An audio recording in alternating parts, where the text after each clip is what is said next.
हमारा नागपुर का international airport का जो मामला था वो कुछ समय के लिए सुप्रीम कोर्ट में था। अब सुप्रीम कोर्ट ने निर्णय दे दिया है तो हमारा इंटरनेशनल एयरपोर्ट का काम करीब 2 से 2.5 साल प्रोलॉन्ग हुआ,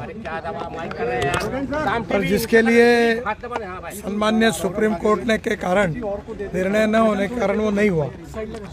यहाँ जो एयर स्ट्रिप है वो एयरपोर्ट अगर पहले हैंडओवर होता तो ये प्राइवेट वाला बना था, और ये हमारे जो मिहान की मैनेजमेंट है उनके पास ये था। उन्होंने 2023 कारपेटिंग के लिए एयरपोर्ट अथॉरिटी के तरफ से इसका टेंडर प्रसिद्ध हुआ। अरे तुम्ही शांत राहा ना, तुम्ही सगळे राजकारणातच जायच्या लायकीच्या, एवढे भांडता तुम्ही। 2024 में मई में केजी गुप्ता कंपनी को काम दिया।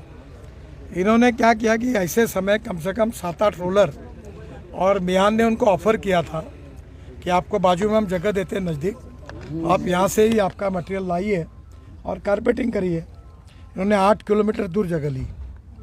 दूसरी बात, इसके पास मशीनरी पूरी नहीं थी। ऐसे समय इमरजेंसी काम करने के लिए अगर रोलर ज़्यादा होते तो ये मैक्सिमम 1 वीक का काम है, ये ख़त्म होता है। पर ये इसमें ऐसा हुआ कि काम शुरू होने के पहले ये इनका एक नियम है, उन्होंने कहा कि पहले से इन्होंने वो समय ये करके नोटिस दे दी, और उसका परिणाम ये हुआ कि जो एविएशन वाली कंपनीज है उनने शेड्यूल बदला। शेड्यूल बदलने के कारण क्या हुआ कि टिकट रेट दुगने हो गए, और सामान्य लोगों को इसकी बहुत तकलीफ हुई।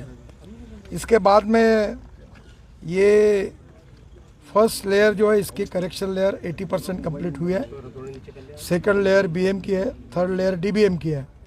अब ये 21 मई 2025 तक इसका समय दिया है। आज मैंने एयरपोर्ट अथॉरिटी के दिल्ली के अधिकारियों से बातचीत की, यहाँ से भी की, और उनको कहा कि ये नागपुर की और यहाँ की जनता को दुगने टिकट भरने पड़े, इसके लिए आप जिम्मेदार हैं। क्योंकि अगर ये शेड्यूल नहीं चेंज करते तो उस शेड्यूल में उनके चॉइस से आते तो ये डबल टिकट लोगों को नहीं भुगतना पड़ता। आप जिम्मेदार हैं, और अभी भी इतना निगलिजेंट आप काम कर रहे हो। तो मैंने उनको कहा कि किसी भी हालत में 1 महीने के अंदर ये काम पूरा करो। जो समय दिया हुआ है, इन्होंने और एक गलत बात की, कोर्ट में एफिडेविट किया कि ये चुनाव के कारण कोड ऑफ कंडक्ट थी, इलेक्शन वगैरह हुआ इसके कारण।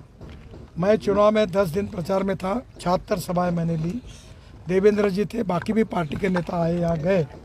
ये 10 दिन केवल चुनाव की सर्विस थी, पर ये भी कॉम्प्रोमाइज़ करके कुछ समय के लिए काम का एडजस्टमेंट, अगर कोई प्लेन आया है तो 2 घंटे काम करना, ऐसा करके हो सकता है।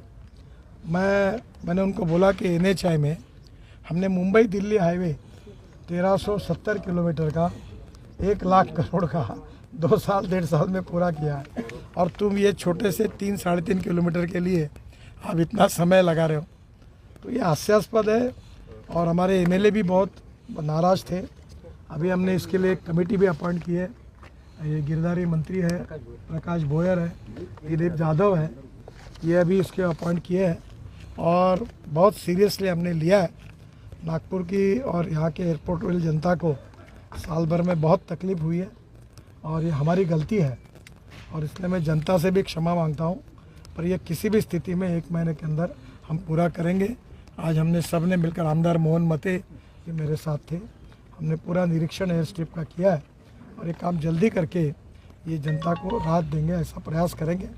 ये एयरपोर्ट अभी जल्दी ही जो नई कंपनी है उसको हैंडओवर होगा, और फिर इसमें बहुत से प्रॉब्लम्स है, और ये प्रॉब्लम की अभी चर्चा करना इसलिए अनावश्यक है कि अब ये सब बदल रहा है। तो ये जैसी भी मैनेजमेंट होगी तो नए एयरपोर्ट में हमारी जो कमेटी है उन्होंने सब प्रकार के लोगों के सुझाव, मीडिया के सुझाव इकट्ठा किए हैं, और वो मुझे दिखाने वाले हैं। आपके मार्फत भी कोई होंगे तो आज इस कमेटी के मेंबर का नाम ले, उनके पास आपके सुझाव दीजिए।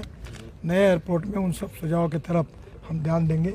दिव्यांगों के लिए अलग अलग जगह पर चलना पड़ता है, उतरना पड़ता है, उसके बारे में भी हम चिंता करेंगे नए एयरपोर्ट में। और अब जो कुछ हुआ है उसके लिए मैं क्षमा प्रार्थी हूँ।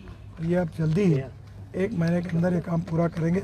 मैं दिल्ली में जाकर एयरपोर्ट अथॉरिटी के चेयरमैन को भी बुला रहा हूँ और मैंने आज सबको कहा कि तुमने नहीं किया तो तुम्हारी सस्पेंशन, नौकरियाँ पूरी जाएगी और मैं भारत सरकार में ये सीरियसली ये लेकर आगे आपके ऊपर कार्रवाई के लिए भेजूँगा।